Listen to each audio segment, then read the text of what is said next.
y jóvenes urólogos de la Sociedad Española de Urología, fue el fundador. Y el presidente, y lo impulsó hacia adelante, ha sido el presidente de la Sociedad Europea de Residentes de Urología. Ha sido miembro del grupo de JAU, de los jóvenes académicos urólogos de la Sociedad Europea de Urología, y ahora ha sido recientemente nombrado el jefe de todos los grupos de jóvenes académicos de la Sociedad Europea de Urología. También está en el grupo directivo de la Escuela Europea de Urología, de la Sociedad Europea de Urología, y también está en el Comité Científico de la Confederación Americana de Urología. Y bueno, sin más preámbulos, vamos a iniciar con la presentación de Juan y después haremos la presentación del doctor Alejandro García Segui. Puedes iniciar, Juan.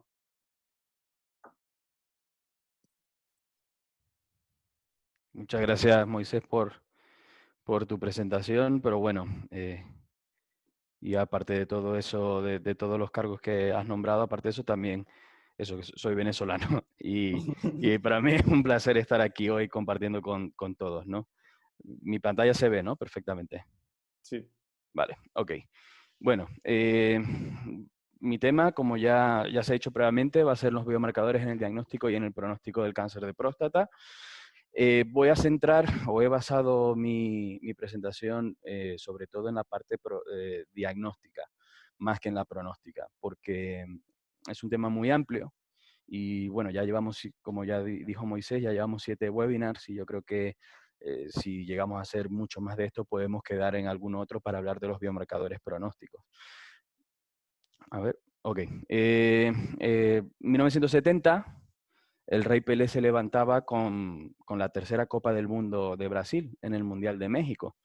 Y ustedes se preguntarán qué tiene que ver esta diapositiva con los biomarcadores o qué tiene que ver esta diapositiva con el cáncer de próstata.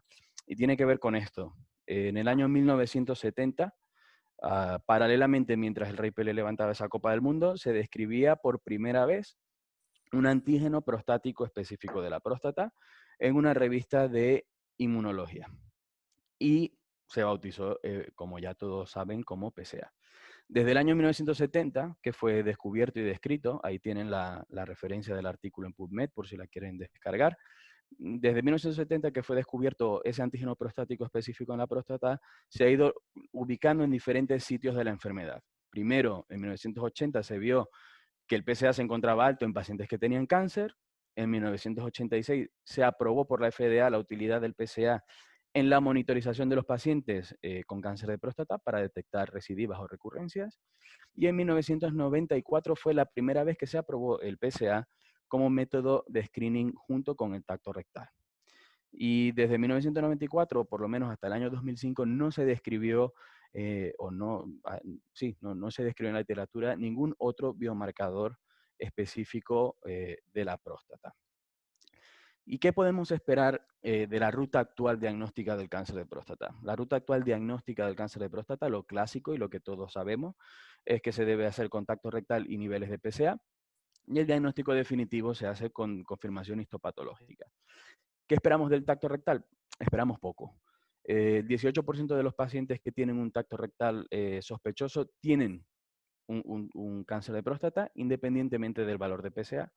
Un tacto rectal sospechoso en pacientes con un PSA muy bajo tiene un muy bajo valor predictivo positivo, menor del 30%, pero aún así, pacientes que tienen un tacto rectal anormal se asocia con un alto nivel de probabilidades de tener un cáncer de próstata o de tener un glisón alto, y es indicación de biopsia de próstata. Tacto rectal sospechoso, indicación de biopsia, independientemente del valor de PSA.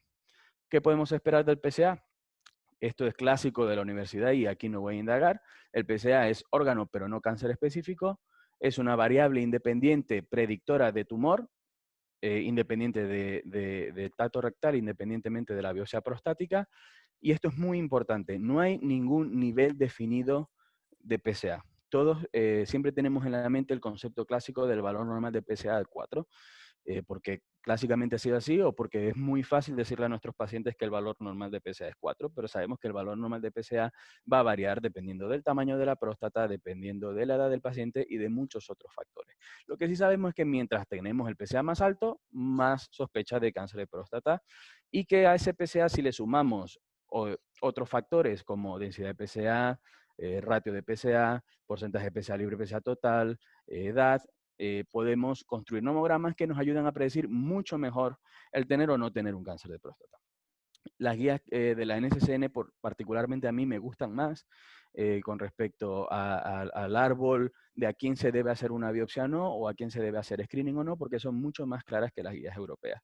Y esto es del año 2018, en 2 años no ha cambiado mucho y como ven allí, hay diferentes valores de PSA dependiendo de lo que queremos hacer. Pacientes entre 45 y 75 años con un PSA menor de 1, se puede realizar un screening cada 2 a 4 años. Pacientes con un PSA entre 1 y 3, cada 1 a 2 años. Pacientes con un PSA mayor de 3, ya aquí no es 4, mayor de 3, y un tacto rectal sospechoso, indicación de biopsia.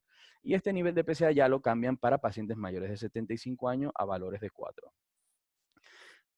Esto nos ayuda a nosotros a discernir a quién se debe biopsiar y a quién no, el PSA y el tacto rectal. Una vez que nosotros ya sabemos a quién hay que hacer la biopsia de próstata, sometemos al paciente a una biopsia estándar, que hasta hace poco lo estándar que teníamos era esto, una biopsia a ciegas. Que a mí siempre me gusta comparar la biopsia a ciegas con la técnica de Star Wars. Yo siempre digo que es la técnica de Star Wars, porque los Stormtroopers de Star Wars lanzan un montón de disparos para lograr acertar a un objetivo. Y a lo mejor de 40 o 50 disparos logran o no logran acertar. Y esto es lo mismo de la técnica de biopsia sistemática.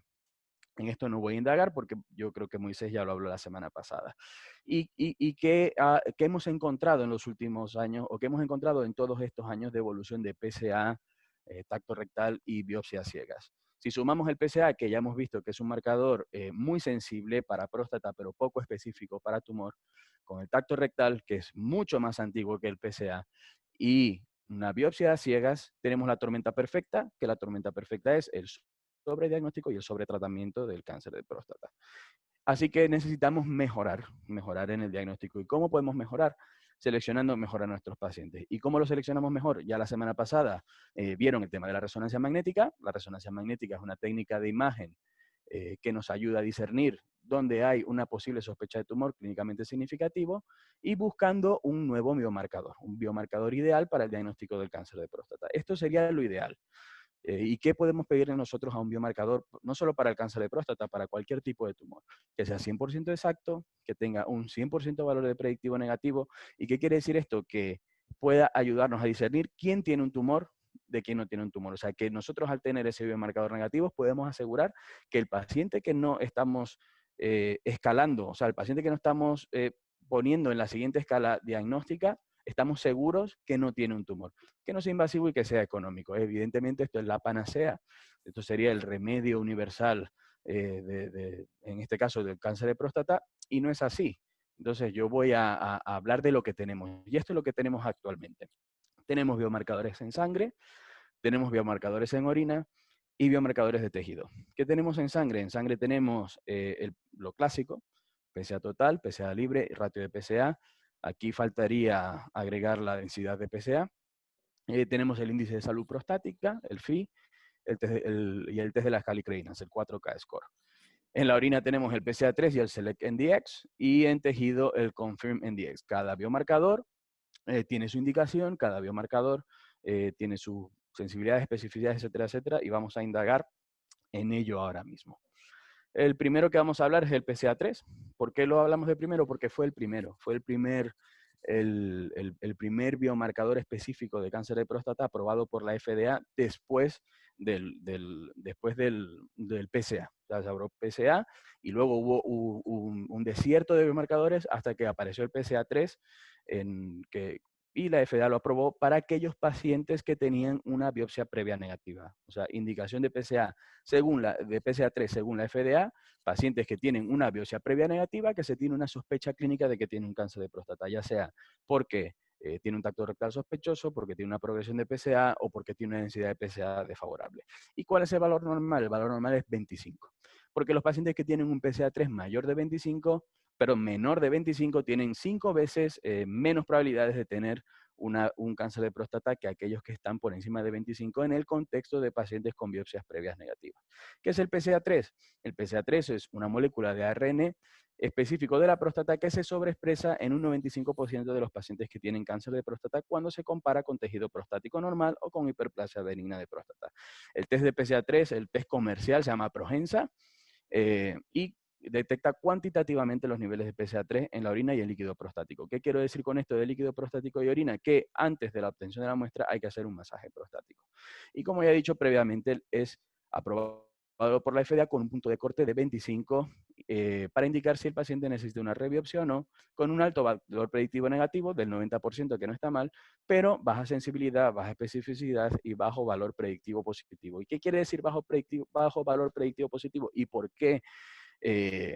eh, por qué el PSA3, por lo menos aquí en España ahora mismo, está prácticamente en desuso? Muy poca gente lo utiliza por esto, porque tiene un bajo valor predictivo positivo. Eso quiere decir que los pacientes que tienen un PSA3 mayor de 25, solamente un 33, terminan teniendo un cáncer de próstata. Y eso es lo que se ha visto con el PSA3, que tiene muchos problemas. Esto es lo mismo que la resonancia. Cuando salió la resonancia magnética, todo el mundo se volcó a hacer resonancias magnéticas, y una vez que todo el mundo se volcó a hacer resonancias magnéticas, empezamos a ver cuáles eran las limitaciones y cuáles eran los, las limitaciones y las contraindicaciones de la resonancia magnética. Esto es lo mismo, el PSA3 fue el primero, y al ser el primero, todo el mundo se volcó a hacer PSA3. ¿Y qué pasó con el PSA3? Se vio que había muchos problemas, como la variabilidad intraindividual. O sea, pacientes que tenían, por ejemplo, un PSA3 de 35 la primera vez, se le realizó una biopsia de próstata y fue negativa, y se iba a una tercera, una cuarta o una quinta biopsia y se repetía ese PSA3, pasaba de tener 35 a tener 18, con lo cual entre los mismos pacientes había una gran variabilidad. Solo el 50% de los pacientes con PSA3 mayor de 100 tenían un cáncer de próstata. Esto habla de su bajo valor predictivo positivo y tiene datos contradictorios en relación a la agresividad. Ha demostrado ser inferior en comparaciones indirectas con el FI. Y no predice la progresión en pacientes de vigilancia activa. O sea, es solamente indicado o solamente está indicado en el contexto de pacientes con biopsias previas negativas y sospecha de cáncer de próstata. No se utiliza o no se ha utilizado de momento en predecir la progresión en vigilancia activa, a diferencia del Prostate Health Index, que ya veremos posteriormente. Ya esto lo introduce en la diapositiva anterior. Esto es un marcador sanguíneo, no es un marcador de orina, es un marcador sanguíneo, descrito por la doctora Loeb y el doctor William Catalona en el año 2014, y es una fórmula que incluye tres marcadores, vamos a decir así, tres marcadores en uno solo. Marcadores clásicos, el PSA total, el PSA libre y la isoforma o proforma del PSA número 2, juntos en una fórmula, y con esa fórmula nos va a decir un riesgo que tiene el paciente de tener un cáncer de próstata o no. Es diferente al PSA3. El PSA3, el punto de corte está en 25, y sobre 25 sabemos que hay un riesgo de tener un tumor, pero no sabemos discernir bien a quién biopsiar o a quién no biopsiar por encima de 25. Por encima de 25 sabemos que el paciente tiene más riesgo de tener un cáncer de próstata que la población general, vamos a decir así. Pero luego no se moja en decir si el paciente con 25, con 35 tiene más riesgo que el de 45 o el de 55. Aquí no. Aquí nos da un valor numérico, y con ese valor numérico tenemos un porcentaje de probabilidades de tener un cáncer de próstata. Eso es una herramienta un poco más potente. Como ya he dicho previamente, es una isoforma que incluye PSA total, PSA libre y la isoforma del PSA, y sirve sobre todo en pacientes que tienen que tienen una sospecha de cáncer de próstata, que están en la que nosotros llamamos zona gris. La zona gris, los pacientes que están entre 2 y 10, 3 y 10, 4 y 10, dependiendo del valor normal que utilicemos, pero esa es la zona gris, es el paciente que nosotros no nos podemos mojar bien si necesita o no necesita una biopsia de próstata. Y este biomarcador también ha sido aprobado por la FDA e incluido en las guías de la NCCN. Esto es como se reporta el Prostate Health Index. Como ven aquí en este reporte, tenemos primero niveles de PSA total, niveles de PSA libre, niveles de la isoforma de PSA, porcentaje de PSA libre y el valor como tal del Prostate Health Index. Y dependiendo de ese valor, una probabilidad de tener tumor o no. Por ejemplo, en este caso de este paciente ejemplo, tiene con un Prostate Health Index de 50, un 32% de probabilidades de tener un cáncer de próstata. Esto nos da una herramienta para nosotros luego hablar con el paciente y discernir si de verdad necesita o no necesita la biopsia. Otro tipo de test, que es el gen de fusión TMPRSS2-EGR, es un gen de fusión que se detecta tanto en sangre como en orina y está recientemente comercializado. Yo particularmente no tengo experiencia con él. Simplemente lo he colocado aquí para que se sepa que existe y que está dentro del árbol de todos los biomarcadores eh, de utilidad diagnóstica en el cáncer de próstata. El 4K Score, que este test fue muy popular, el test de las calicreínas, es muy parecido al Prostate Health Index, utiliza la misma base, que es utilizar biomarcadores clásicos, PSA total, PSA libre, PSA intacto, pero en lugar de utilizar la isoforma 2 del PSA, utiliza la calicreína humana relacionada con la peptidasa 2. Por eso es que se denomina el test de las calicreínas. ¿Y cuáles son los elementos del test de la calicreína? Son 7 elementos. Tenemos primero, vamos a decir así, 4 elementos sanguíneos o 4 elementos bioquímicos, que son PSA total, PSA libre, PSA intacto y la calicreína como tal. Y tenemos 3 elementos clínicos, tacto rectal, biopsia previa y la edad del paciente. Y esto da un riesgo individualizado para el paciente de tener un cáncer de próstata de alto riesgo. Y lo mismo, muy parecido al Prostate Health Index, nos dice un porcentaje de probabilidades de encontrar un cáncer de próstata de alto riesgo al paciente al que se somete este test. Esta es una diapositiva que compara indirectamente el Prostate Health Index y el 4K Score. Ambos combinan marcadores clásicos con isoformas nuevas, ambos son mejores que PSA total y que PSA libre, ambos son opciones no solo para pacientes con biopsia negativa previa, sino son útiles desde la primera biopsia, pero solamente el Prostate Health Index ha sido validado para predecir la progresión de los pacientes que se encuentran en programas de vigilancia activa. Confirm NDX, esto ya es otra cosa. Esto no tiene nada que ver con Prostate Health Index o con 4K Score, porque estos, como ya dije, son marcadores sanguíneos o marcadores en orina. Esto es un marcador de tejido, con lo cual, para solicitar un Confirm NDX, obligatoriamente tenemos que tener un paciente con una biopsia previa negativa. Paciente con biopsia previa negativa, que nosotros tengamos sospecha clínica de tener un cáncer de próstata porque tiene un PSA elevado, una densidad de PSA no favorable, o porque tenga un tacto rectal sospechoso, se puede solicitar este test en el cual se coge el tejido prostático y se analiza cambios epigenéticos en 3 genes, específicamente. Y esto es cómo se interpreta. Y estos son en la parte derecha, en la parte izquierda de la pantalla, van a ver, ese es como el informe que se recibe tras la solicitud del Confirm NDX. Y esos son los 3 genes de metilación que se solicitan. Y van a ver la positividad de esos genes de metilación en diferentes zonas analizadas de las biopsias prostáticas previas. ¿Y cómo se interpreta esto? Esto se debería interpretar como si fuese una SAP, como si fuese una atipia y es indicación de rebiopsia. Ya sabemos que los pacientes que tienen una zona de atipia en la biopsia previa es indicación de rebiopsia, ya que hay un 30 a 40% de estos pacientes que pueden tener un cáncer de próstata y que se nos está pasando por alto. ¿Y cuándo se debe utilizar? Ya lo he dicho previamente. Pacientes que tienen biopsia previa negativa con sospecha clínica de tener un cáncer de próstata. CELEB-NDX, yo creo que ya este es el último marcador diagnóstico del que voy a hablar. CELEB-NDX es un biomarcador de orina y incluye 2 genes, el DLX1 y el HOX6. Este es el estudio de validación de SELECT-NDX publicado en European Urology en el año 2016, donde se examinaron múltiples marcadores urinarios, no solamente estos 2 genes, el HOX6 y el DLX1, se analizaron muchos marcadores más en cohortes de diferentes pacientes, pacientes desde primera biopsia y pacientes con rebiopsia.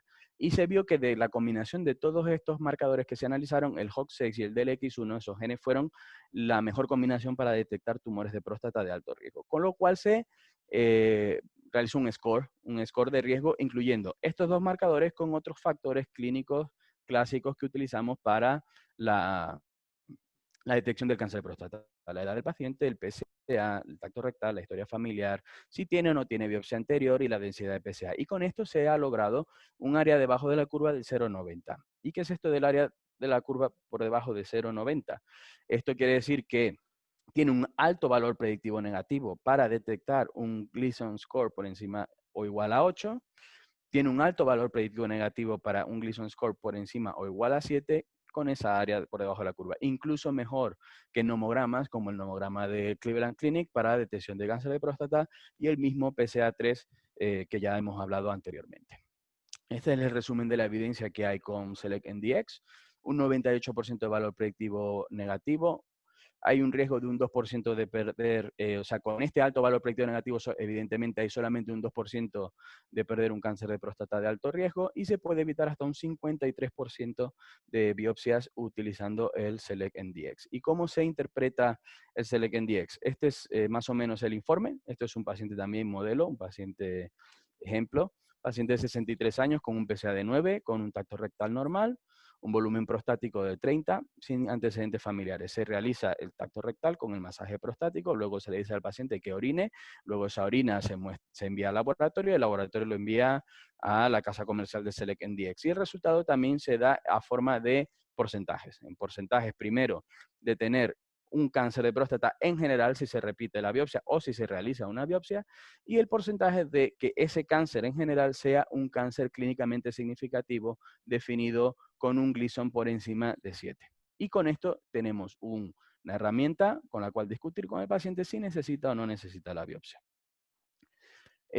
¿Cuál sería la aplicación clínica de SelectMDx en pacientes con un PSA elevado, por ejemplo, o con una biopsia negativa, pero que se tenga la sospecha de cáncer? Para discernir a quién biopsiar o no, se puede utilizar el Select. Si el Select es muy bajo riesgo, se evita la biopsia. Si el Select es de alto riesgo, repetimos la biopsia independientemente utilicemos resonancia o no. Y esto es una comparación indirecta de los diferentes biomarcadores que hemos hablado anteriormente.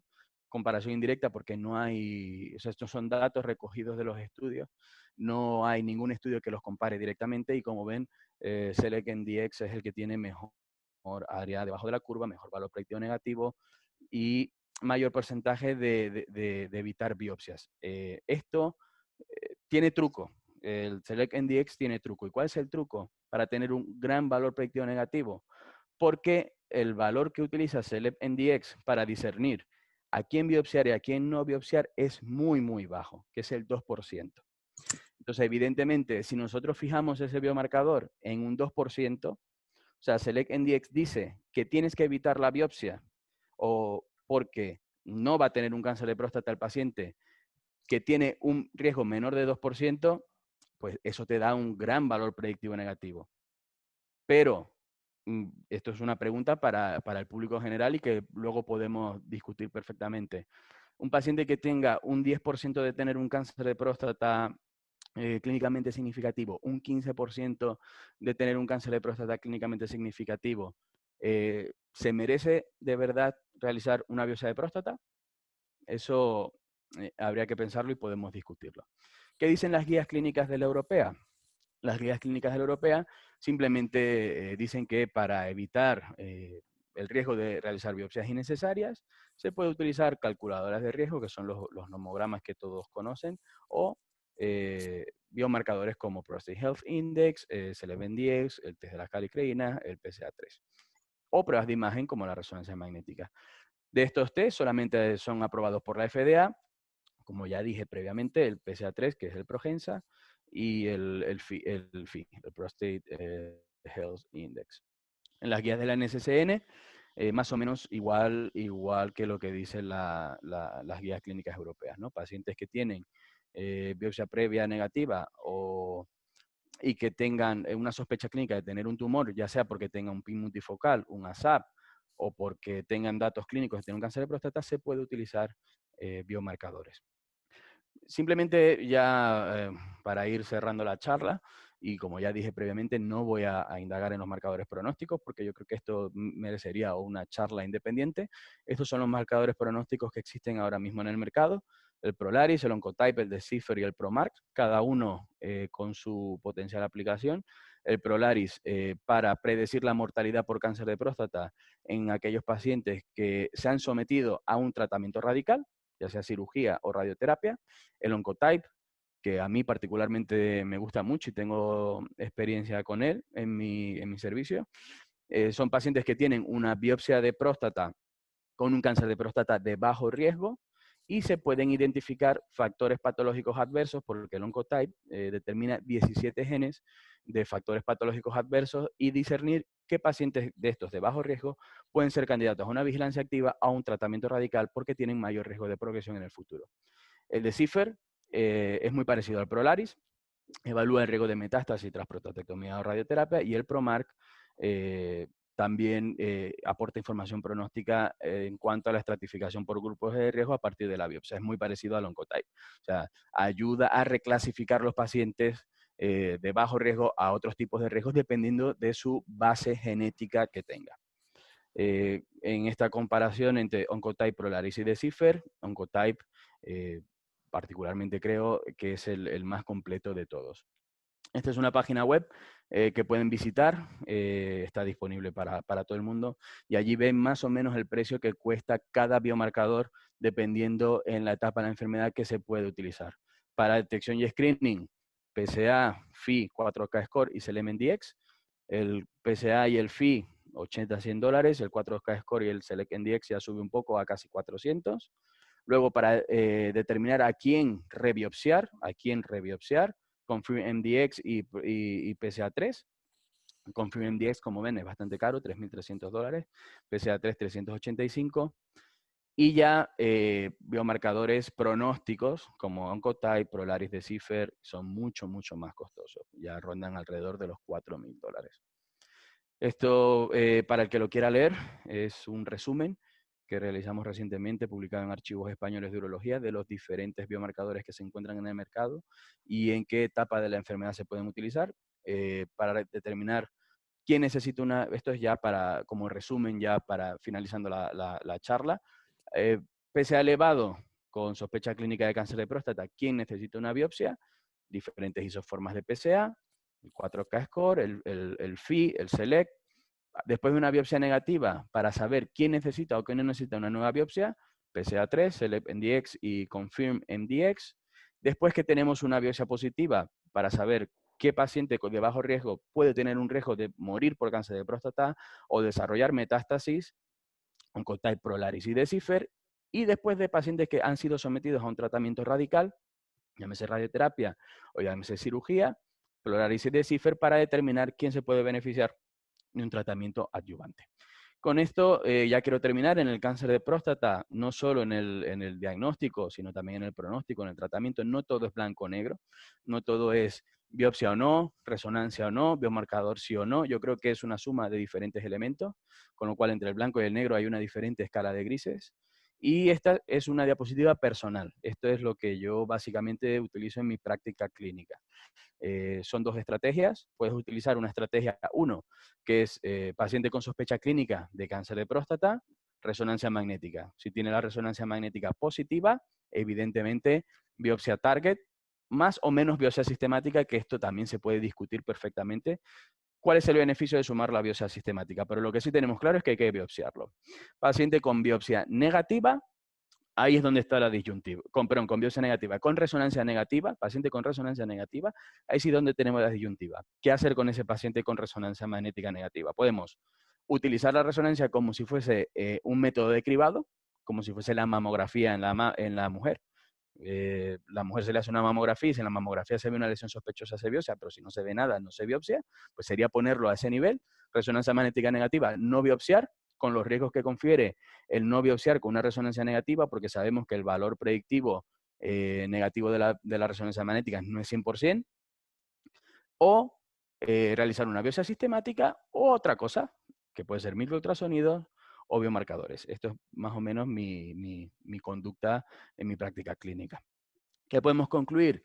Que en el árbol diagnóstico del cáncer de próstata tenemos que aprender y ayudar a discernir mejor los pacientes, a seleccionarlos mejor para ver quién se somete o quién no se somete a una biopsia de próstata, para tratar de evitar ese sobrediagnóstico y sobretratamiento que hemos ocasionado durante muchos años.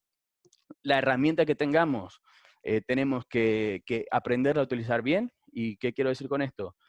No es posible tener todo, no es posible tener resonancia, biomarcadores, microultrasonidos, es imposible. Pero lo que tenemos, así sea solamente el PSA, tratar de exprimirle el mayor jugo posible. Si tenemos solamente PSA, pues bueno, sumarle a ese PSA la edad, acto rectal, las isoformas de PSA libre PSA total, la densidad de PSA, que yo la utilizo mucho, mucho en mi práctica clínica, y aprender el pasado, que es el tacto rectal y el PSA, vivir el presente, que es la resonancia y los biomarcadores, y comenzar a moldear el futuro, que el futuro sería desarrollar una medicina personalizada para cada paciente. Como se dice aquí en España, no darle café con leche a todo el mundo, a cada quien lo que de verdad necesita. Y muchas gracias por su atención. Ok, muchísimas gracias Juan por la presentación, de verdad estuvo muy bien, te ha gustado el tiempo. Y bien, nada, tenemos ya, muchísimas gracias por Moisés, la no se te presentación, escucha. estuvo muy bien. ¿Me escuchas bien? Ahora sí te escucho, perdón. ¿Me escuchas bien? Sí. Bueno, muchísimas gracias por la presentación, muy amplia acerca de biomarcadores. Tenemos ya algunas preguntas aquí desde la audiencia.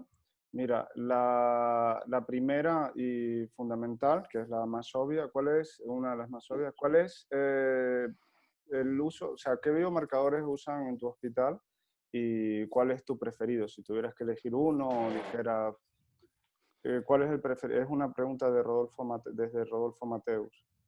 Eh, bueno, primero saludo a Rodolfo. ¿Qué biomarcador es mi preferido?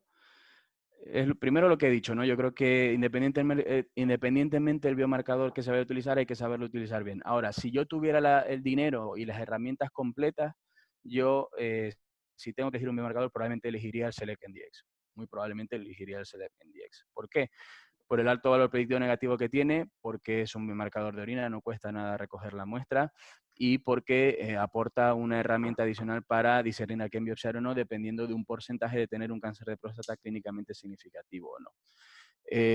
Creo que a todos los pacientes, porque a la final, si te crees todo lo que te dice la casa comercial, ellos te dicen que le pidas ese Legendix a todo el mundo.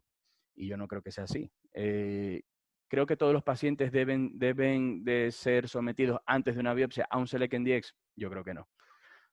Yo creo que el SelectMDx, y por eso he puesto la diapositiva esta al final, yo lo reservo particularmente para aquellos pacientes que tienen una resonancia magnética negativa para ayudarme a discernir a quién biopsiar o no. Y por eso dije lo de los porcentajes. Porque SelectMDx tiene un alto valor predictivo negativo porque el porcentaje de detección con el cual hicieron el test de validación es del 2%. Evidentemente, si tú pones 2%, te va a dar un muy alto valor predictivo negativo. Pero en mi práctica clínica, yo, SelectMDx, por debajo del 2%, no sé tú, Moisés, porque tú también utilizas SelectMDx, Sí, yo no he visto ninguno, prácticamente. yo Muy poco. tampoco. Muy poco SelectMDx, por debajo del 2%. Entonces, si te sigues estrictamente por lo que te dice la casa comercial, los vas a tener que biopsiar a todos igual. Entonces, ¿yo qué hago con el SelectMDx? Yo lo que hago es que le doy el mismo valor predictivo negativo de la resonancia magnética. La resonancia magnética tiene un valor predictivo negativo más o menos del 15%, dependiendo de dónde se lea. Entonces, ¿qué hago yo con el Select? Si el reportaje del Select me dice que tiene un 15% o un 20% de tener un cáncer de próstata, no le repito la biopsia o no le hago la biopsia. Si el SelectMDx me ayuda a decir que el riesgo que puede tener ese paciente de tener un cáncer de próstata es mayor que el que me está diciendo la resonancia magnética negativa, a ese paciente sí le hago la biopsia. Pero como te digo, esto es una impresión personal. Esto no está estudiado ni escrito en ningún lado.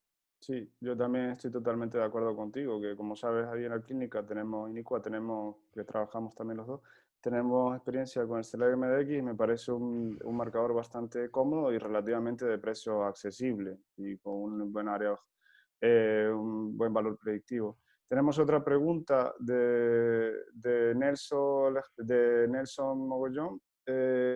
¿Cómo se completarían estos marcadores junto con la resonancia magnética?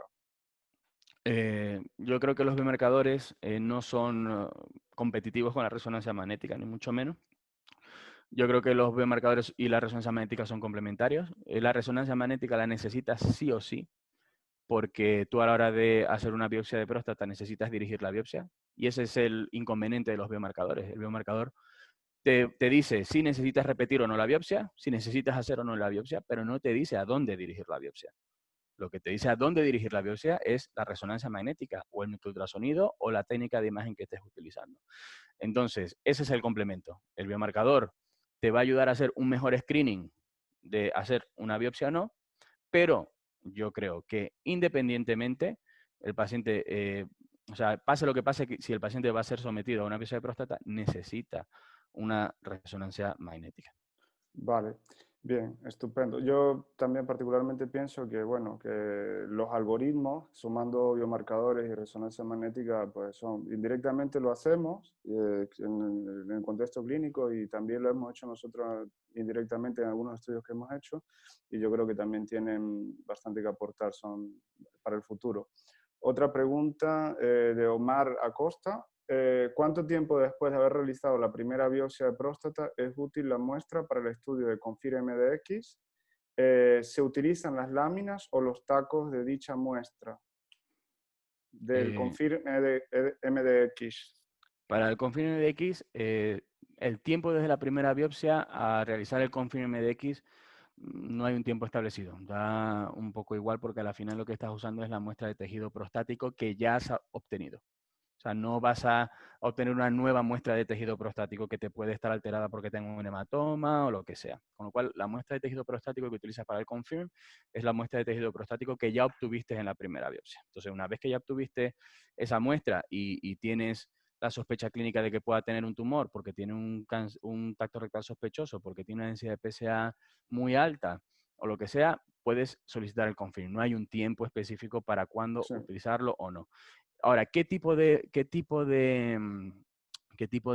muestras se utiliza? Se utilizan los cilindros. Una vez que ya el corte del cilindro está fijado y está pasado por parafina y todas las tinciones que utilizan los patólogos, no se puede utilizar. No es como una inmunohistoquímica, yo. que sí se puede hacer en ese caso. Esto no, estos son genes de metilación. Esto se tiene que utilizar el cilindro como tal. Vale, te voy a pedir que sea en las preguntas cortas, en las respuestas, perdón. ¿Qué probabilidad de cáncer de próstata clínicamente significativo puede tener un paciente cuando tiene un SELEC-MDX positivo y una resonancia negativa? ¿No? Eso es imposible de saber. O sea, no hay ningún nomograma, no hay ningún algoritmo que, como bien dicho has tú, solo lo hacemos de práctica clínica, lo hacemos con esto, pero no hay ningún nomograma en el cual nosotros podemos meter el valor de SELECT, el valor de resonancia y que nos diga un predictor de tener un cáncer de próstata clínicamente significativo. ¿No? Esa pregunta sería lo ideal, Mm, pero es muy difícil de contestar. ¿No? Es muy difícil. Probablemente por debajo del valor que te dé el porcentaje del SELEC-MDX positivo. Sí. O sea, si te da 25%, de 25% hacia abajo. En el panel del Oncotype está el gen del BRCA. Sí, sí, el Oncotype son 17 genes, y entre los cuales está el BRCA, y hay otros más que la verdad que ahora mismo no me lo sé de memoria. Eh, y Vale. como digo, sí, podemos hacer perfectamente otro webinar sobre marcadores pronósticos para hablar de Mm, Oncotype, que yo soy fan del Oncotype particularmente. Vale, sí, aquí hay otras dos preguntas. ¿Cuáles biomarcadores están cubiertos por la Seguridad Social en España? Cubiertos por la seguridad social como tal, ninguno. Hay ciertos centros que tienen un acuerdo, vamos a decir así, con la dirección médica o con las casas comerciales y logran tener algunos de estos biomarcadores disponibles. Por lo menos nosotros en nuestro hospital en su momento tuvimos disponible Oncotype porque fuimos parte del estudio de validación de Oncotype y realizamos 30 Oncotype en nuestros pacientes. Ahora mismo no tenemos Oncotype. Eh, y Select en DX igual, tenemos disponibles 25 Selects al año. Entonces, pacientes, yo por lo menos los uso, por eso, al tener solamente 25 al año, los uso para aquellos que tienen resonancia magnética negativa. Pero no son biomarcadores que estén disponibles para todo el mundo, ni mucho menos en la seguridad social. Vale, bien, últimas dos preguntas. Una es acerca de los normogramas, que se aleja un poquito aparte de acerca de los normogramas. recomendados para el cáncer de próstata, para el pronóstico. Briganti, el de memoria de John Catherine Center, Parting. ¿Qué normograma a ti te gusta más? A ver, ahora has nombrado varios nomogramas y cada uno tiene una utilidad diferente, ¿no? Mm. Las tablas de Parting tienen una utilidad, el nomograma de Briganti evidentemente para la afectación ganglionar en el cáncer de próstata de riesgo intermedio. Yo, si te soy sincero, para diagnóstico, o sea, para saber a quién biopsiar o no, no uso ninguno. No uso ninguno y hay pocos. Hay pocos nomogramas para determinar a quién biopsiar o a quién no. El que es más utilizado es el de la Cleveland Clinic, que es con el que se comparó el Selectment DX. Yo, de todos los que has nombrado, el que utilizo es el de Briganti en caso de tener un paciente con cáncer de próstata de riesgo intermedio para discernir a quién hacerle o no una linfadenectomía extendida a la hora de operarlo, de los que has nombrado. Pero para diagnóstico, yo en mi práctica clínica habitual no utilizo ninguno. Vale, y esta es una última pregunta ya, una pregunta mía.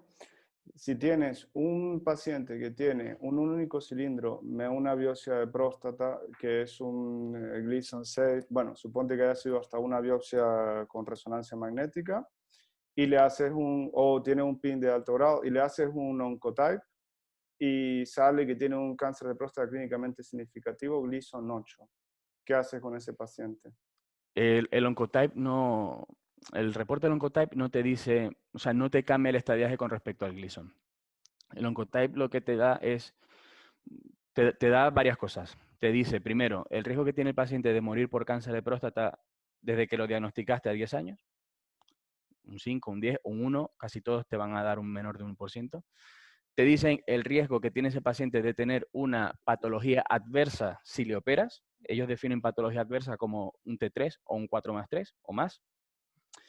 Y te dice las probabilidades que tiene ese paciente si entra en vigilancia activa de desarrollar metástasis. Esas son las tres cosas que te dice el Oncotype. Entonces, si yo tengo un paciente con cáncer de próstata de bajo riesgo, con un Gleason 6, y esas tres cosas que me dice, tiene un alto riesgo de tener enfermedad localizada, o localmente, pero localmente avanzada, o un riesgo de tener metástasis, muy probablemente ese paciente iría a un tratamiento radical. Nosotros en nuestra experiencia, de los pacientes a los que le hicimos Oncotype, 11 pacientes se sometieron a prostatectomía radical, de los 30, 11 se sometieron a prostatectomía radical, ya sea porque el Oncotype predijo que podía tener una patología adversa o porque el paciente quiso, porque el paciente no aceptó la vigilancia activa. Y de los 11, 10, el Oncotype logró predecir esa patología adversa. O sea, de los 10 que se operaron y luego tenían un Gleason 7 mayor, de esos 11, 10 concordaban con lo que había dicho el Oncotype. Solamente uno, el Oncotype falló. Entonces, esa es mi experiencia personal con el Oncotype.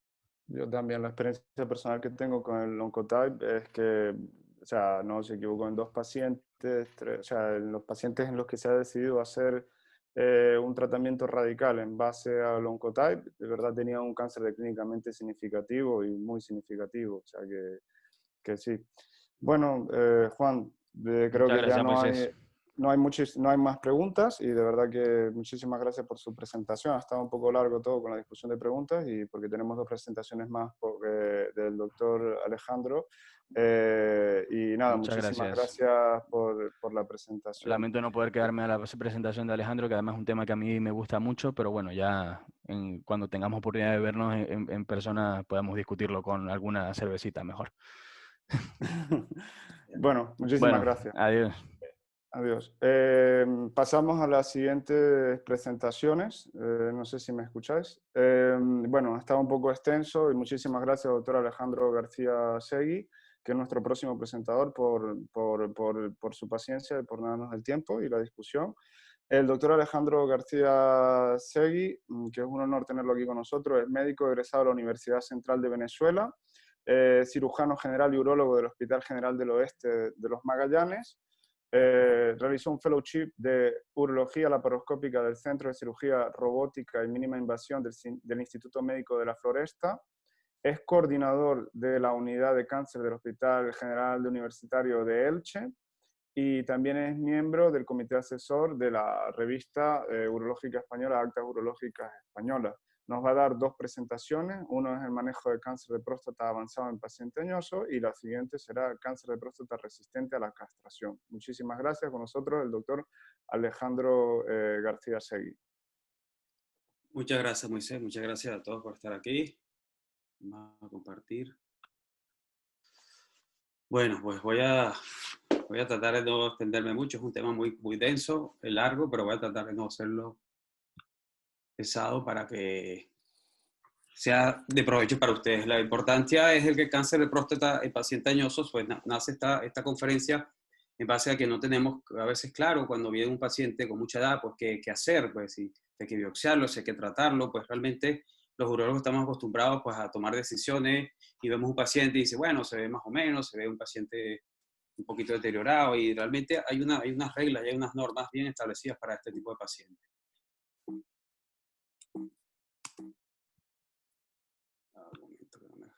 Muy bien. Un paciente añoso, pues aquel paciente mayor de 75, 70 años, en PubMed lo ponemos con estos elementos, y la expectativa de vida es un parámetro importante, pero realmente las tablas de expectativa de vida subestiman muchas veces la supervivencia de los pacientes. La Sociedad Internacional de Oncología Geriátrica pues, ha establecido algunos parámetros, ha validado algunos índices para valorar el riesgo de mortalidad, que es el Index LICS, que son alrededor de 15 preguntas, un programa online que es el Prognosis, que nos da una probabilidad de riesgo a los 5 o 8, depende de los años que queramos ver, y también está validada la escala de Schomper. Son unos elementos que están incluidos en la NCCN de las guías, son elementos que se pueden usar. ¿Qué sucede con el cáncer de próstata en paciente añoso? Por ejemplo, el metastásico de novo, pues, contrario a lo que se pensaba, por lo menos cuando yo estudiaba, que el paciente añoso, paciente mayor, pues, ese paciente se va a morir de otra cosa, se va a pasar otra cosa, no se va a morir de esto. Realmente vemos por lo menos en Europa, lamentablemente en Latinoamérica quizás no así, el pronóstico de vida, la expectativa de vida cada vez mayor, los pacientes viven más, tienen 80 y tantos años y están perfectos. Entonces esto ha cambiado mucho. ¿Y qué sucede con pacientes mayores de 75 años? Que son pacientes que si debutan con cáncer de próstata, pues tienen mayor incidencia de cáncer de próstata de novo, con un 10 contra un 3%, mayor riesgo de muerte casi específica. Eso que pensamos que se morirían de otra cosa, pues probablemente se mueran del cáncer. La probabilidad que sea de alto riesgo es mayor, tiene una peor evolución y más rápida progresión al CPRC, pero realmente tienen poco acceso a los nuevos tratamientos por fragilidad. Es decir, tienen más incidencia, progresión más rápida, mueren más rápido, pero los estudian menos y se tratan muchos menos. Y otro elemento importante son estos mitos que se decía, que el paciente solamente con más de 10 años se debe tratar, y realmente eso es falso con pacientes de cáncer de próstata de alto riesgo, porque la expectativa de vida es importante, pero realmente una expectativa de vida de 5 años o con muchos síntomas, pues vale la pena que el paciente sea integralmente tratado. Y así lo estableció la NCCN ya de hace algunos años, y ya incluye sus guías el tratamiento de los pacientes de alto riesgo, de muy alto riesgo, con una expectativa de vida de 10 años o sintomático, inclusive con alto riesgo regional, con una expectativa de 5 años o sintomático, dar algún tipo de tratamiento para mejorar la calidad de vida. Esto es un estudio muy honesto que quiero presentarles. En España, cuando se iniciaron las nuevas moléculas, en la Comunidad Valenciana tuvimos problemas, en Alicante particularmente, en la Comunidad Valenciana tuvimos problemas para la aceptación de la prescripción por parte de los urólogos, y a partir del año 2016, pues más o menos logramos hacerlo, y entonces hicimos una evaluación, lo que llamamos el grupo base, todos los hospitales de Alicante, hicimos una evaluación de cómo manejábamos los pacientes con cáncer de próstata avanzado y el TDA. Se hizo por otros motivos, pero conseguimos unos hallazgos muy curiosos, que es una estadística netamente honesta que quiero presentar para que tengan una idea de lo que puede pasar en otras partes del mundo. Casi 1000 pacientes pudimos recolectar entre todos estos hospitales multicéntricos con terapia de privación endogénica por cáncer de próstata avanzado, pacientes con cáncer de próstata avanzado, en un estudio netamente retrospectivo, ¿vale? Pero que encontramos que pues, la mayoría de los pacientes tenían casi 70 años, inclusive más de 70 años, pero curiosamente teníamos los pacientes, la mayoría tenía más de 70 años, y el hormonosensible más de un 23%, y CPRC un 4,1%, no tenían pruebas de imagen, o sea, era MX. Igualmente, el diagnóstico histológico se hizo casi un 80%, menos un 80%, y más del 20% no tenían biopsia, es decir, un 20,3% no tenían ningún tipo de biopsia. Concluimos pues que las pruebas de imagen, el diagnóstico clínico, es decir, sin biopsia, y la ausencia de pruebas de imagen predominaban en pacientes añosos. Eso nos hace pensar que a pesar de que sepamos todas las guías y todas las clínicas, pues realmente tenemos que corregirlo. Y a partir de ahí, pues se han tomado todas las directrices a partir del año 2017 y ya hemos incluido en todas nuestras consultas, en todos nuestros hospitales, lo que es la consulta monográfica de cáncer de próstata avanzado para tratar a estos pacientes. Los ensayos pivotales en cáncer de próstata avanzado en estos pacientes, pues, ¿qué nos dicen? Pues todos los estudios, el TAX, el TROPIC, el CINCA, el CO1 y el 2, el ADFIR, PREVAIL, CHARTER, Latitude, STAMPI, todos tienen pacientes, importantes porcentajes de pacientes por pacientes mayores de 70 o 75 años en esos estudios. En el análisis de subgrupos, pues tienen similares beneficios en los pacientes mayores de 75 años, pero la incidencia de efectos adversos en esa edad también es mayor. También hay que rescatar que estos pacientes que han sido incluidos en un ensayo clínico son pacientes seleccionados, son pacientes FIS, son pacientes en buenas condiciones. Es decir, que no es realmente aplicable a la vida real. Entonces tenemos que valorar lo que es la personalización, valorar la edad biológica versus la edad cronológica, una estratificación del riesgo por edad. Balancear el riesgo de la agresividad del cáncer versus la agresividad del tratamiento que vamos a poner. Y eso es lo que no es fácil. Valorar lo que es el infratratamiento y el sobretratamiento. En el paciente añoso lo que ocurre frecuentemente es el infratratamiento, el infradiagnóstico y el infratratamiento. Por razones lógicas, pero es que eso está cambiando y tenemos que entenderlo así, por lo menos en Europa. La Sociedad Internacional de Oncología Geriátrica pues ya lo estableció desde hace muchos años y ya las guías europeas y la Sociedad de Radiología pues sacaron todas unas guías en conjunto y la edad cronológica es diferente a la edad biológica y es lo que les quiero explicar hoy. La charla de hoy radica básicamente en esto. ¿Cómo diferenciamos esto? El tratamiento debe basarse en la edad biológica, que es el estado de salud. ¿Y qué herramientas tenemos? Pues los clásicos que se presentan en los estudios, los grandes ensayos, es la escala de ECO, que es lo que hacía decirnos si un paciente, categorizaba un paciente con 1, 0,1 o 2 para poner algún tipo de tratamiento u otro. Y la clásica conocida escala de Karnofsky. Son muy básicas y nos da una idea inicial para poner un tratamiento o quimioterápico o otro tipo de tratamiento. Las guías para que tengan una idea, esto se lo pongo solamente como ejemplo, pero la Sociedad Oncológica Geriátrica utilizan este elemento, que es el test de Time Up and Go, es que básicamente es ver el tiempo que un paciente se levanta, camina una distancia establecida y vuelve al sitio. Si tiene más de 13 segundos o menos de 13 segundos, pues se considera una persona frágil o no frágil. Las guías europeas, ¿qué nos dicen? Pues obviamente todo paciente mayor de 70 años debe ser valorado con un screening del estatus de salud. ¿Y cuáles son las dos herramientas? Pues hay muchísimas herramientas en geriatría.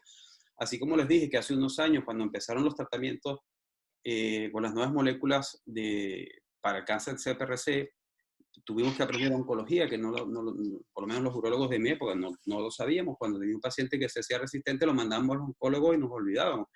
Aquí nos hemos formado en ciertos elementos oncológicos para poder tratar hormonalmente a estos pacientes con estas segundas líneas de tratamiento. Pues hay que aprender ahora ciertos elementos de geriatría. Hay muchísimas escalas de geriatría, pero en todos estos grupos han seleccionado dos tests, que es el G8 y el MiniCO. Y es lo que les voy a explicar hoy, es muy sencillo. Las guías ya lo establecen y la evaluación del estado de salud. El estado de salud primero es un paso inicial mandatorio, es hacer la escala G8 y el MiniCO, que puede ser una enfermedad especializada y nos puede dar un valor mayor o menor de 14. Los pacientes que ya tienen un valor por debajo de 14, pues hay que hacer una variación geriátrica simplificada, que incluye la escala de ADL de CATS, el CIRS-G y la escala de disminución del porcentaje de peso. Cada uno de esos elementos pues son de un corto tiempo. Quizás el CIRS es la más larga, el CIRS-G, que es la evaluación geriátrica, 15 minutos. Y ya estos pacientes que ya tienen unos resultados un poquito más complejos, pues ya requieren una evaluación geriátrica y ya está el gold standard que se usa en geriatría, que es la evaluación geriátrica global, que es CGA, que ya, bueno, son estudios que pueden durar entre 2 horas hasta un día, entre pruebas y etc. Eso no lo podemos hacer nosotros, se refiere a un geriatra u otras especialidades como endocrinólogo, internista, cardiólogo, etc. A grosso modo, no los quiero cansar demasiado, la escala G8 pues evalúa 8 puntos y realmente disminución de la ingesta de alimentos, pérdida de peso, movilidad, problemas neurológicos, si hay demencia o no, el índice de masa corporal, la ingesta de medicamentos, cómo se considera el paciente con respecto a su estado de salud y la edad del paciente. Una escala muy sencilla que no toma más de 5 minutos hacerla. El MiniCO también es una escala muy sencilla, es para valorar el estado cognitivo del paciente, porque hoy en día es muy importante poner un tratamiento y valorar el estado cognitivo del paciente, saber cómo el paciente es capaz de entender el tratamiento, tomar decisiones y tomárselo y acudir a sus citas y todo eso. Es una prueba muy sencilla que consiste en 2 etapas. Una etapa de hacerle recordar 3 palabras, por ejemplo, manzana, amanecer y silla, de intentar que las recuerde, que las repita, y después hacerle dibujar un reloj, hacer un círculo, poner las horas y poner las manecidas del reloj y marcar las 8:20, por ejemplo. Y cada una tiene una evaluación, ¿vale? Las preguntas son 2 minutos y el dibujo del reloj son otros 3 minutos, total 5 minutos. Esto más o menos la práctica, no lo voy a explicar demasiado para no cansarlo, y esta es la forma de interpretación. Después de este elemento está la escala de CATS, que es la escala de actividad diaria del paciente, o sea, cómo está el paciente, qué hace, es decir, si se baña solo, si se viste solo, si va al baño solo, si se mueve solo, necesitan ayuda, si se hace sus necesidades encima o se alimenta bien, etc. Y tiene una escala de dependencia o de incapacidad o dependencia. Eso nos da unos valores importantes. No toma más de 1 minuto, lo que hacemos en la consulta. Quizás la más complicada y la que menos hacemos, sinceramente, es la escala de Sears-G, que fíjense que es una escala que tiene, la edad mía, tiene 52, casi 52 años, y es una escala que realmente es un poquito más engorrosa, pero es muy útil. Es una escala que nos da una puntuación del 0 a 5, 0 a 4 en cada uno de estos elementos y nos dice qué tal está el paciente. Es un poquito más larga y probablemente no la usemos en nuestra práctica rutinaria. Entonces, ¿qué nos establece el último elemento es la escala nutricional, que el peso los últimos 3 meses, si ha pedido más del 5%, del 5 al 10, o del 10%, y eso no tarda más de 1 minuto. Entonces, esto es lo que nos han traído las guías y una reciente actualización europea en urología, de ahora de este mismo mes, hacer estas 2 escalas que no toman mucho tiempo, llevaron 5 y 5 cada una, pues tiene 2 vertientes. El paciente que tiene más de 15 y un normal médico, paciente considerado fit y puede ser un tratamiento no convencional. Un paciente que tiene un GO menor de 8, un médico menor de 3, pues se le hace la ADL, se le hace la pérdida de peso, se le hace el SIRS, y si tiene unas comorbilidades de 1 a 2, pues un paciente que potencialmente puede ser reversible, si tiene alguna hipertensión, una diabetes mal controlada, etcétera, pues se puede valorar y se puede transformar, si es reversible esa condición, transformar a un paciente fit, y si no, pues se manda a la escala de la evaluación geriátrica global, y es un paciente frágil que debe ser tratado de manera personalizada. Y a los pacientes que tienen una ADL mayor de 2, o un paciente con una mayor pérdida de peso importante, con un CIRS más elevado, pues son elementos no reversibles, y la escala geriátrica, pues un paciente con severas comorbilidades y un paciente paliativo. Es decir, hacer el G8 y el MICO, pues nos permite casi prácticamente todo. El futuro, pues el futuro ya es hacer esta cantidad de test que les he mareado, pues muchos pacientes, ahora con la telemedicina que se ha puesto de moda, pues es bastante interesante que los pacientes que hoy en día, muchas personas mayores, manejan muy bien el móvil, los ordenadores, las computadoras y el celular y todo esto, y pueden responder a estas escalas, y ya está el Electronic Rapid Fitness Assessment, y ya el Memorial Sloan Kettering Cancer Center ya lo tienen en sus iconos, y el paciente, pues antes de ir a la consulta, pues puede hacer un autorrelleno de esta evaluación geriátrica, y ya cuando nos llega a la consulta, pues nos tiene una información. ¿Está llamando a la mamita? ¿Perdón? No sé. Te está llamando por... Entonces, el paciente pues tiene una evaluación online que nos permite pues tener una certeza un poquito más cercana cuando viene a la consulta, sin gastar ese tiempo valioso en nuestra consulta en este proceso. Para concluir esta conferencia, para no complicarlos demasiado, pues mira, pacientes añosos tienen más riesgo de cáncer de próstata metastásico de debut, son mayor de alto riesgo, mayor riesgo de muerte por cáncer de próstata, y la progresión es más rápida. La decisión del tratamiento del cáncer de próstata avanzado en pacientes añosos debe basarse en la evaluación del estado de salud y no en la edad cronológica. El tratamiento del cáncer de próstata avanzado en pacientes añosos, esto es lo que recomendaron en la última actualización europea, más o menos describen estos elementos. Primero, pues obviamente lo que se sabe, pacientes añosos, pues la quimioterapia tiene más riesgo. Entre la AVI y la ENSA, pues prefieren la AVI, porque la ENSA tiene el tema de las caídas, ya nos dijo el grupo de San Galen, que recomendaban por las caídas, pues preferían otro tipo de tratamiento, pero no es una cosa realmente consolidada. Mayor cuidado con la toxicidad, o sea, si se hacen pruebas para ver cómo está el potasio, cómo está el peso, cómo está la tensión, pues hay que vigilarlo más en estos pacientes. Importantísimo el riesgo de eventos esqueléticos, considerar siempre el manejo del denosumab, y pues manejo multidisciplinario por las comorbilidades. No tiene nada de malo, pues mandar al paciente a la unidad de osteoporosis para ayudarnos con el hueso, mandar a endocrino para ayudarnos con la diabetes, etc.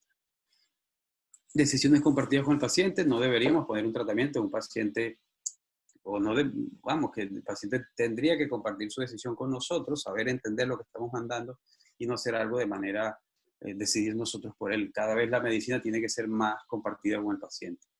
Y está claro que los estudios, no hay estudios claramente prospectivos que nos avalen el paciente de cáncer de próstata en pacientes añosos. Deberíamos hacer estudios dirigidos a este grupo de pacientes porque no los hay. Se meten todos en un mismo grupo y probablemente creo yo que puede ser diferente. El concepto es una frase que he escuchado, ya se la escuchamos a Arjona, pero la he escuchado en otras charlas, que es dar más vida a sus años y no más años a su vida. Eso es lo importante, mejorar la calidad de vida, viva o no viva más, pero que el paciente viva mejor. Y bueno, muchas gracias. Esta es la primera charla. Y no sé si quieren que pase a la siguiente charla de una vez, que dice Moisés. ¿Qué tal, Alejandro? Muchísimas gracias por la primera charla, muy concisa, muy bien para el tiempo. Pienso que será mejor que pasemos directamente a la segunda charla, porque aún no tenemos suficientes preguntas. Es acerca de la siguiente charla, también a cargo del doctor Alejandro García Segui, acerca de cáncer de próstata resistente a la castración. Bueno, muy bien. Esta charla, pues hablar del cáncer de próstata resistente a la castración. Cuando hablé con Salvador, pues una tarea ardua, porque cada vez hay más cosas y el CPRC pues, es un tema apasionante y complejo, con muchos elementos y cada vez cambia. En cada semana pues, hay updates que complican un poco, y sobre todo habiendo tenido el ASCO la semana pasada.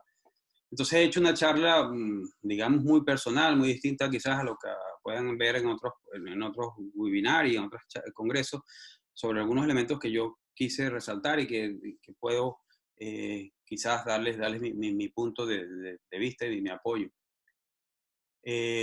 No puedo empezar sin hablar con el tema del COVID en el CPRC. Hay muchas guías, lo habrán discutido ya muchos webinars, pero bueno, lo importante es que la quimioterapia y el Sipuleucel en estos pacientes pues, se debería evitar a medida de lo posible. Y bueno, se habla de reconsiderar el uso de corticoides por el tema de la viretrona. No que está contraindicado, pero reconsiderarlo. Es lo que nos dicen las guías de este año. También salió algo interesante, aunque no es de CPRC, sino es de la TDA, pero en la era del COVID, pues sabemos que los pacientes que están con TDA, pues ¿qué pasa con el COVID? Pues ya se sabía que el COVID y inclusive la influenza, pues además del receptor del ACE, la S-proteína del Tempurus 2, pues también es un receptor y de alguna forma pues el COVID también se une a estos elementos. Es un receptor, el Tempurus 2, es un receptor que se modula por la testosterona y este estudio italiano muy interesante salió recientemente, muy poquitito, vieron que los pacientes con cáncer de próstata y los pacientes con cáncer de próstata y con bloqueo hormonal, pues había unas diferencias significativas en riesgo de infección. Vieron que realmente los pacientes con cáncer de próstata, con cáncer en general, tenían más riesgo de infección por COVID, pero los pacientes con cáncer de próstata que tenían la TDA tenían un efecto protector. ¿Y por qué? Porque los pacientes con TDA pues tienen una disminución de los receptores TMPRSS 2 y de alguna forma pues disminuye pues la propensión a que entre la enfermedad. Si lo ven en esta tabla, como el total de pacientes, pues de 5.200, casi 2.300, 5.300, solo 4 tenían positivo y del grupo que no tenían TDA solamente era 37.114. Y casi ninguno pues terminó, solo uno terminó en la UCI de 5.000 y en cambio de 37 terminaron 13. Es decir, que parece que hay un factor protector que ya se sabía de antes con la influenza y con los otros virus SARS previos. Y por eso este estudio italiano muy interesante nos lo recalca. Nombrar alguna cosa, la TDA el ASCO que salió hace poco, pues el TDA oral, el Leucolix, pues es equivalente al leprolide, una castración sostenida y que no es inferior al leprolide. Pero lo importante es el curso de la supresión testosterónica porque como es un medicamento oral y puntual, pues realmente el descenso de la testosterona es inmediato y el momento que lo retiras, pues sube nuevamente. Eso tiene quizás algunos beneficios en los efectos adversos de la TDA.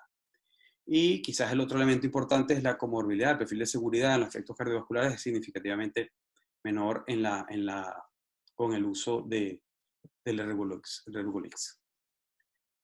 Tenemos perfil de seguridad. Y los mensajes para la casa, pues realmente hay un cambio, pues probablemente no sea todavía un claro cambio, pero sí aquellos pacientes con problemas cardiovasculares o con un problema de mala absorción, pues podría valorarse este elemento.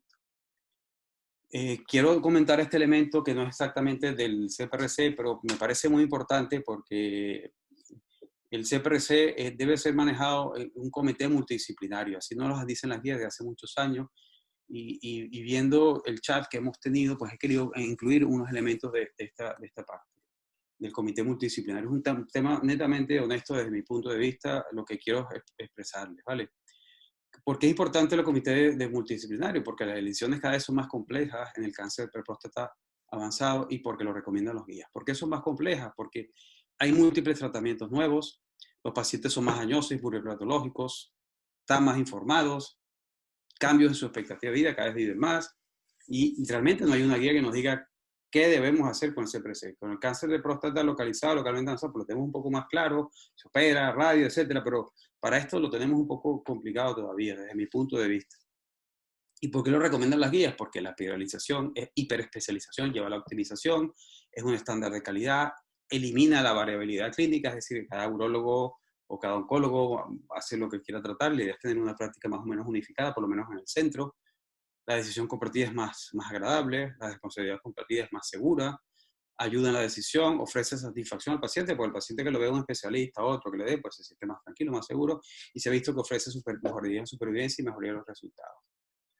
¿Y cuáles son los requisitos del comité? Pues probablemente todo el mundo tenga comité, pero sabemos los requisitos, pues hay muchos, pero debería tener cuáles son los integrantes, debe haber un coordinador, las pautas deben basarse en las guías, deben ser semanales o cada 10 días, decisiones de alto grado, compromiso de los miembros, deben ser consensuadas, debe haber un registro de datos, los casos deben presentarse la mayoría que se pueda y deben ser decisiones personalizadas. Importante esos 3 puntos últimos, debe haber auditoría cada 6 meses, él debe hacerse un modelo propio y debe tener producción científica, presentaciones, ensayos, publicaciones.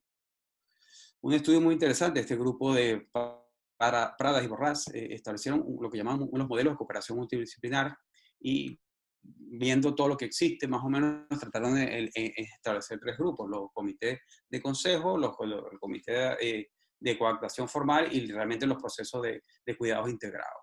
El comité de consejo, pues realmente se presentan solo los casos complejos, aquellos que van a aparecer, algunas recomendaciones y no tiene mucha implicación.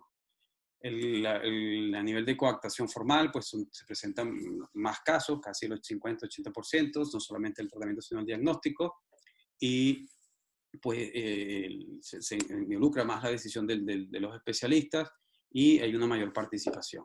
Y el integrado, pues ya que se trabaja con oncólogos, con enfermería, con unidad del dolor, etc.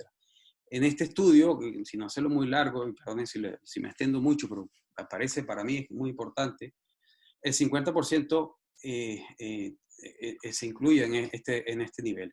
Y en este punto se ve que la agenda de la actividad diaria, pues, hospitalaria, por lo menos en Europa, en España, hay un nivel de ausencia debido a la agenda de actividades, es decir, actividades colindantes con el comité oncológico. Es decir, tienes quirófano, consulta, el momento del comité y la gente no va o solamente va cuando quiere presentar un caso.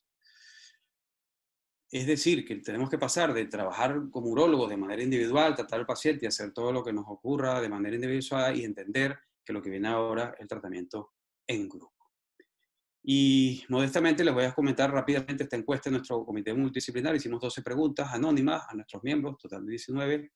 Y las 4 más importantes es que la protección del tiempo del comité, de manera que los jefes nos protegen el tiempo dedicado a los comités, pues realmente solamente entendemos que más del 82% opinan que no se protege el tiempo. O sea que existen comités, las guías nos lo recomiendan, pero las autoridades sanitarias no nos permiten tener un comité como debe ser en la mayoría de los hospitales, por lo menos en nuestro hospital.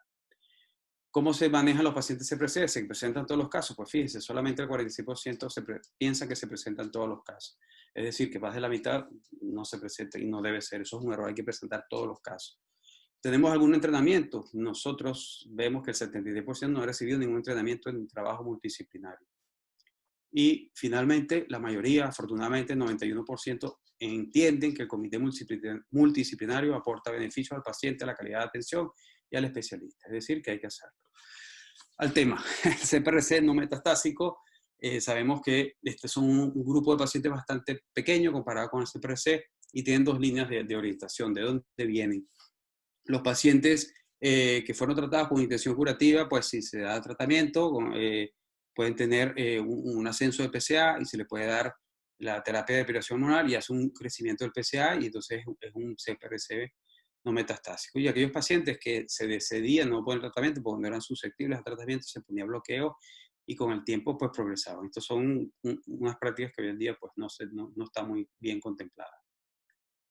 ¿Qué tenemos de tratamiento? Pues hace unos años no teníamos nada, teníamos que esperar que se hicieran CPRC para poder tratarlos, pero hace unos años pues ya salieron estos 3 estudios que nos hablaban que había un nuevo primary endpoint, que es la supervivencia libre de metástasis, y los 3 moléculas nos demostraban que sí eran efectivas, pero realmente nos quedaba la duda, ¿mejoran la supervivencia? ¿El paciente va a vivir más porque le demos tratamiento o es exactamente igual?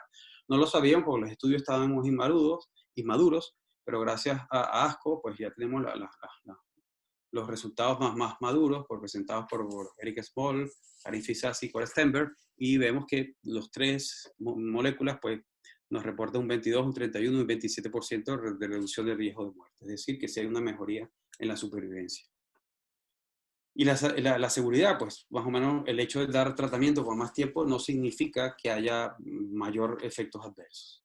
Entonces, si son 3 elementos equivalentes, más o menos equivalentes, pues ¿cuál decir? Pues es una pregunta muy difícil y habría que valorar que en este estudio, pues hay muchos otros, pero este estudio pues valora lo que son los efectos adversos y viendo esta lámina, pues hay que verlo con detalle, pues cada una de las moléculas, la rutamida, la palutamida o el enzalutamida, cuál tiene más efectos adversos a la hora de decidir.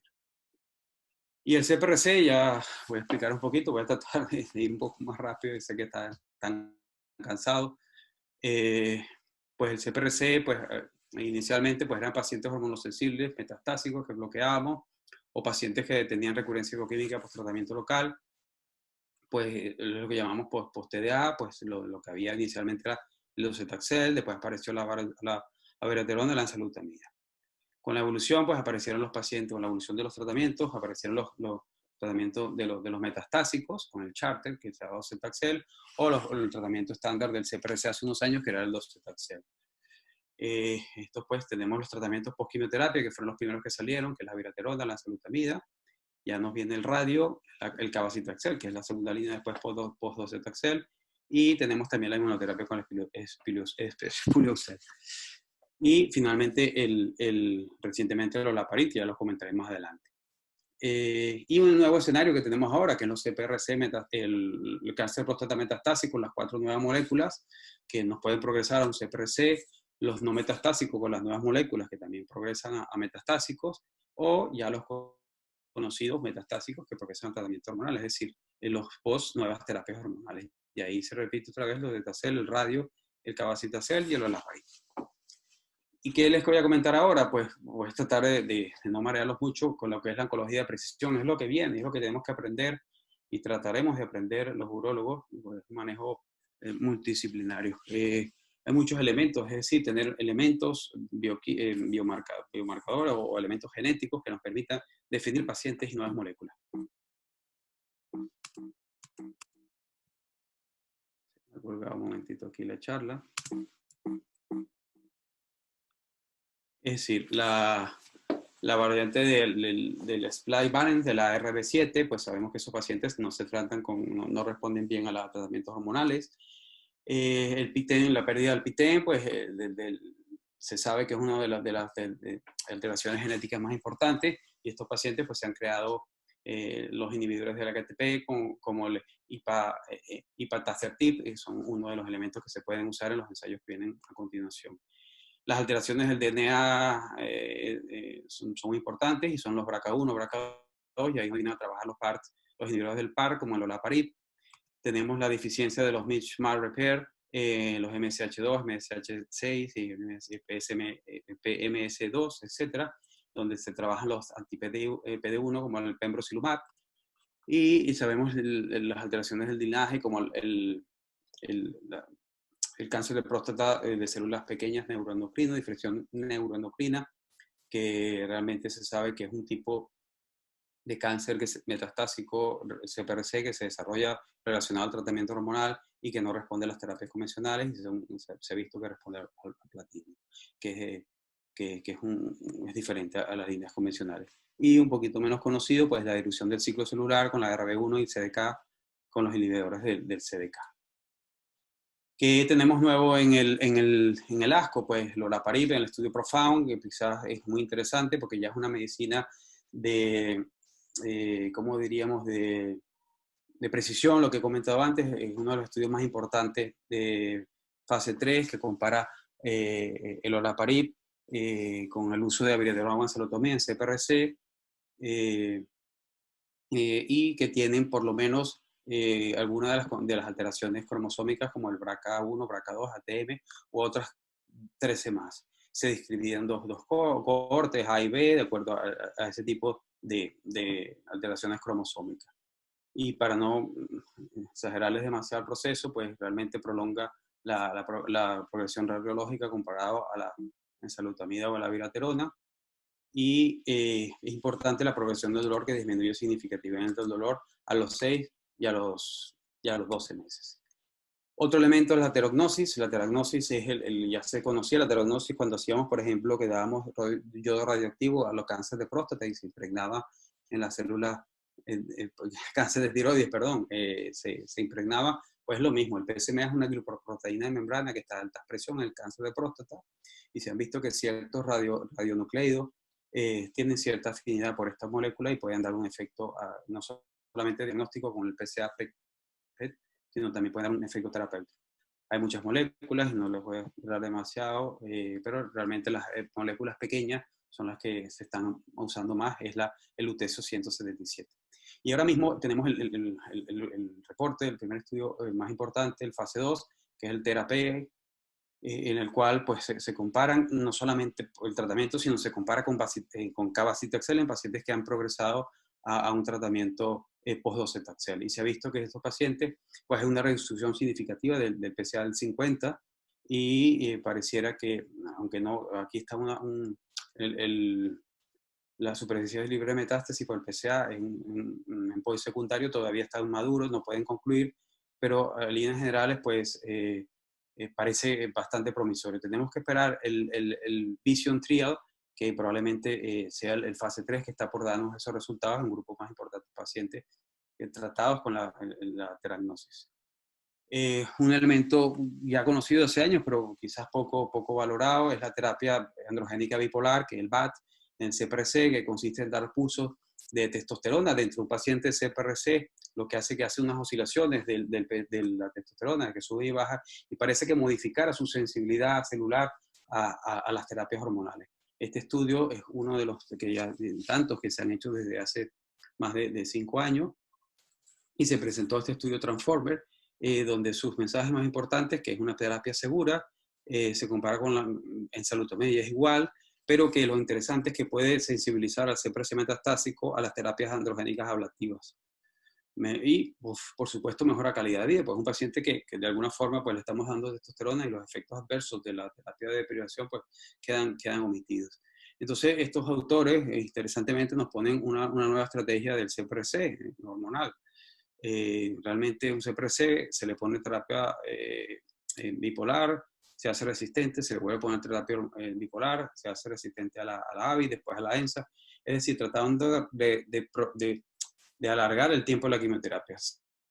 ¿Esto será útil o no será útil? Pues no lo sabemos, pero es un elemento a considerar.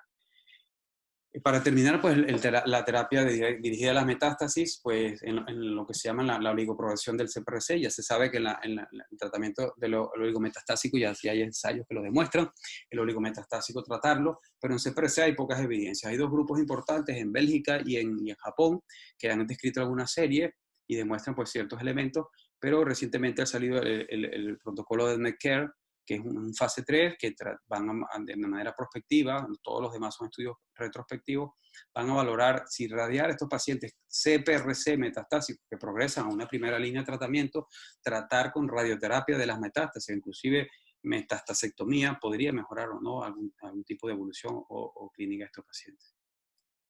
Y ya no les cuento más. Es lo que el resumen que he podido hacer y bueno, muchas gracias por su atención. Muchísimas gracias, Alejandro, doctor Alejandro García Segui, por la presentación. Ha estado estupenda. Y bien, por las dos presentaciones. Muchísimas, aparte que es un tema siempre denso, pero siempre interesante. Vale. Tenemos algunas preguntas desde la audiencia, porque, bueno, algunas preguntas son porque indudablemente el contexto de la urología que se practica en Europa y la que se practica en Venezuela y en otros países es diferente el contexto. En el contexto de no tener, es una pregunta de Rodolfo Mateus, que dice, en el contexto de no tener ENSA o AVI, ¿hay cabida de bicalutamida 150 miligramos en un paciente añoso con cáncer de próstata avanzado? ¿Sigue habiendo cabida?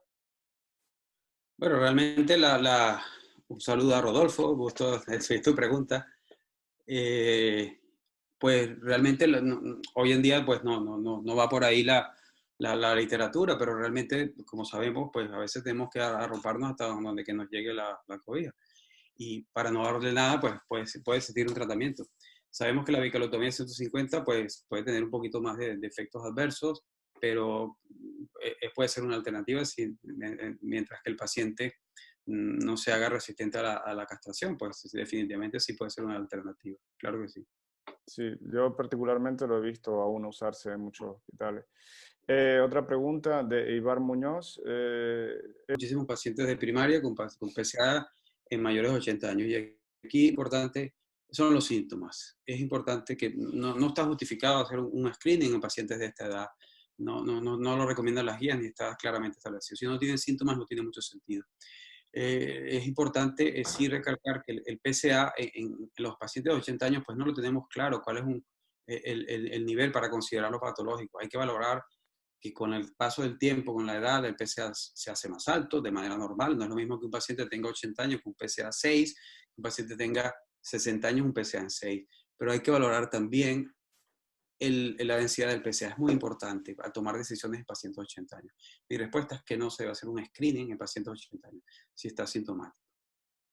Vale, otra pregunta. ¿Se justifica hacer una biopsia prostática en un paciente de 80 años en condiciones fit?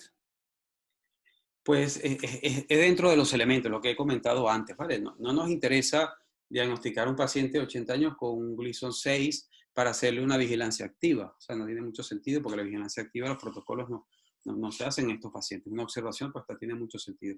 Bueno, Pero sí tiene sentido cuando tienes un PSA alto, o sea, un paciente con un PSA por encima de 10 o de 15, pues probablemente sí tenga algún criterio. Y si tiene síntomas, tiene una enfermedad importante, una sintomatología importante, pues sí se justifica si el paciente está fit, porque tenemos que darle la oportunidad de recibir tratamientos que mejoran la supervida, pero no solamente eso, sino que pueden garantizar su mejoría en su calidad de vida. Es decir, que tratar de que el paciente, todos nos vamos a morir, pues el paciente se va a morir, pero por lo menos no muera sufriendo y no muera complicado. Si el paciente está en buenas condiciones, probablemente sí valdría la pena hacerle la biopsia. Si no está en buenas condiciones, pues habría que sopesar.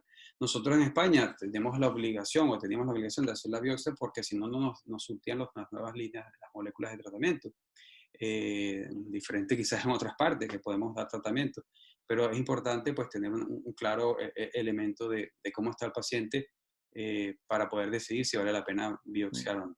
Vale, ya que has respondido así, esto va en línea con la siguiente pregunta. A un paciente de 82 años con un buen Karnofsky y un Gleason 3+3, o sea, en un solo lóbulo y un PSA de 8, con un TAG y gamografía normales, ¿qué le recomendarías? Observación. Yo no le haría una vigilancia activa a este paciente. No, pues, vigilancia activa implica biopsia, resonancia, procedimientos invasivos. Yo lo observo, le pido el PSA, lo miro de cuando en cuando y los síntomas, si tiene alguna cosa que venga, pero no. Yo no le haría un tratamiento agresivo aunque esté un paciente fit. Eso es lo que quiero decir. No nos interesa lo que nos comentó, perdón que te interrumpa, Moisés, no nos interesa diagnosticar pacientes con cáncer de próstata no significativos, de poca significancia clínica, pacientes de 80 años. Nos interesa identificar a aquellos pacientes de alto riesgo que sí se van a beneficiar de nuestro tratamiento activo o nuestra actividad. Vale. ¿Piensa que el tratamiento de cáncer de próstata metastásico debe ser manejado en principio solo por urólogo con AVI y ENSA y si falla llamar al oncólogo? Esa es muy buena pregunta. Realmente todo lo que quiero transmitir es que todos los pacientes deberíamos trabajarlo en equipo. La decisión de darle AVI o ENSA pues no debe ser solo por el urólogo, y el urólogo solo en la consulta no debería tomar esa decisión, debería ser un trabajo multidisciplinario, porque depende del paciente, podemos tomar unas decisiones u otras, podemos valorar otras alternativas de tratamiento, podemos valorar si tiene metástasis óseas que necesitan a nivel de columna, riesgo de compresión medular y necesitan radioterapia, que eso nos da el punto de vista del radioterapeuta. Podemos ver el paciente que ya tiene una sintomatología y podría necesitar otro tipo de tratamiento que nos pueda llevar al oncólogo, un paciente que tenga estigmas de una diferenciación neuroendocrina, pues valorar lo que nos dice el oncólogo y pedirle un TAC de cráneo, por ejemplo, para buscar metástasis cerebrales que está indicado en estos pacientes. Es decir, tenemos que entender que nosotros los urólogos tenemos que apoyarnos en otras especialidades como normal. Esto no debe ser una cosa, un paciente que se nos va de las manos, lo mandamos al oncólogo, es lo que hacíamos antes. Ahora debemos hacerlo en equipo, y es lo que yo trato de hacer en mi servicio y no siempre lo logramos, para serle sincero. Sí, bueno, muy buena la respuesta, totalmente de acuerdo contigo. Otra pregunta, con el avance epigenético, ¿crees que en poco tiempo vamos a hacer menos prostatectomías radicales? No lo sé. Y realmente esa es una buena pregunta, pero probablemente hay un cambio, porque hace unos años se hacían las prostatectomías radicales solamente a los localizados, cada vez lo estamos haciendo en los localmente avanzados. Ya se está hablando de operar los oligometastásicos, ya hay estudios que estamos esperando respuesta, ya se están radiando.